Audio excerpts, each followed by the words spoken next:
The reason I got into architecture is that I'm thinking of what field I could go into and leave a legacy. And that legacy was, I think, a building leaving. But you look at the pyramids. Look at that. Someone did that, and that shapes your view of their culture throughout history. Well, I'm not going to build a pyramid, but the idea of doing something in my career that leaves a long-term impact on the community. And so, taking a building, a vacant site, or taking an existing building, tearing it down, putting another building back, has a certain amount of impact. Taking a historic building that had, long-term impact on the neighborhood and bringing it back into service, maybe adaptively using it or adding to it, and revitalizing community, to me has, again, that pebble in a pond aspect where the effect radiates out.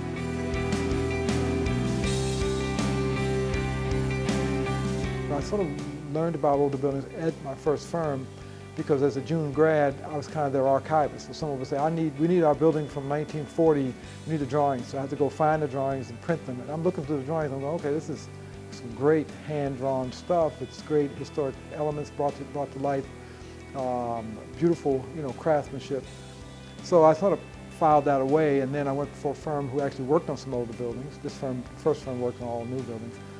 And then I had an opportunity to sort of jump ship and work for a young lady who was a historic preservationist. She was an expert at technology and historic preservation. So I worked for her for about 3 years, American Airlines. So, and there we concentrated on historic buildings. The building I'm probably most proud of is one of the Whitelaw Hotel. I saw the Whitelaw being vacant, and I did a little research on it. I said, well, this is a historic African-American structure.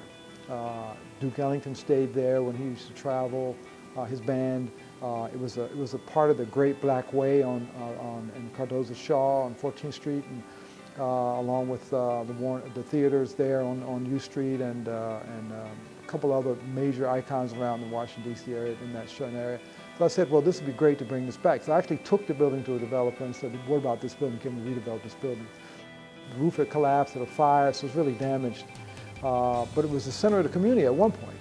So through many, many machinations, we were able to bring the building back, put it back in service as a moderate income housing, restore the ballroom, install the stained glass, and work with the community who moved into the building about how to take care of their building.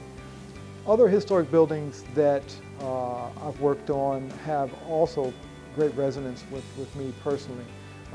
We've done the Peabody School in Capitol Hill. We're doing the Hearst School, which is the room we're sitting in now, where we renovated what we call the A building, which is a 1930s school that was a single, so like 12 classrooms, and now we've added a B and C phase.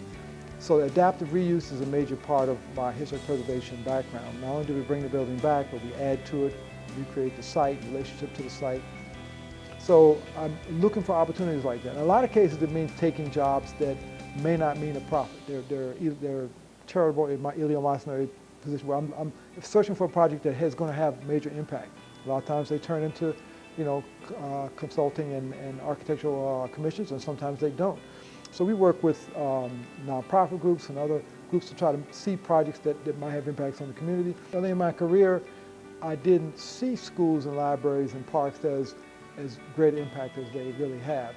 And now, in this part of my career where we're doing that kind of work, public work, I find that even if I do an office building or a museum or a shop, the schools, libraries, parks, public buildings, I think have the greater potential to leave that legacy that I'm interested in leaving.